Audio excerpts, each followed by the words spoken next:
Lumiliko ang puting sasakyan na yan nang salpukin ng humaharurot na motorsiklo sa India.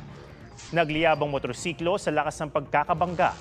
Sinaklolohan ang dalawang sakay nito pero binawian din sila ng buhay.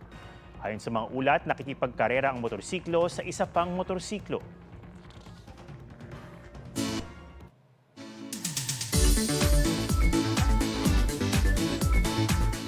May higante sa Iloilo na talaga namang nakamamanghang puntahan, ang Gigantes Islands.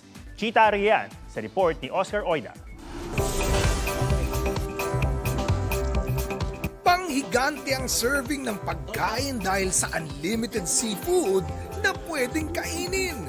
One to sawa rin ang pwedeng magawa. Gigantes Island sa Carles, Iloilo. From its name, mula raw ito sa higanteng dating nanirahan dito. Pero alamat man yan, siguradong nakakahumaling naman ang angkin nitong ganda.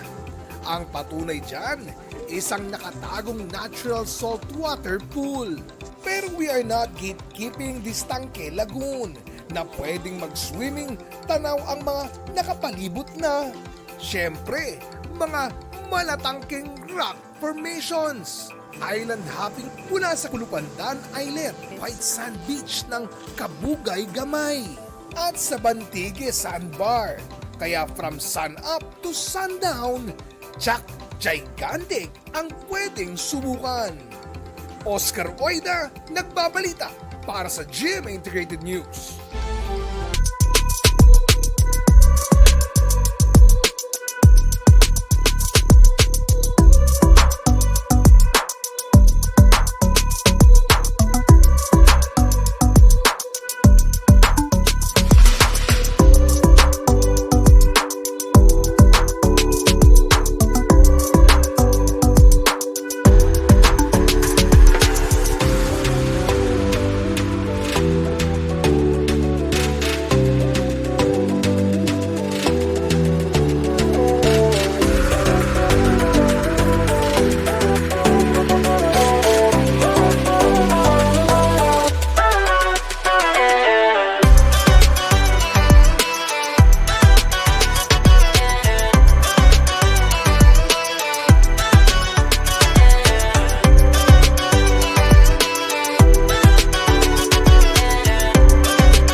Mga kapuso, alamin ang State of the Nation.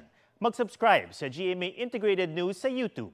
Sa ating mga kapuso abroad, samahan niyo kami sa GMA Pinoy TV at sa www.gmanews.tv.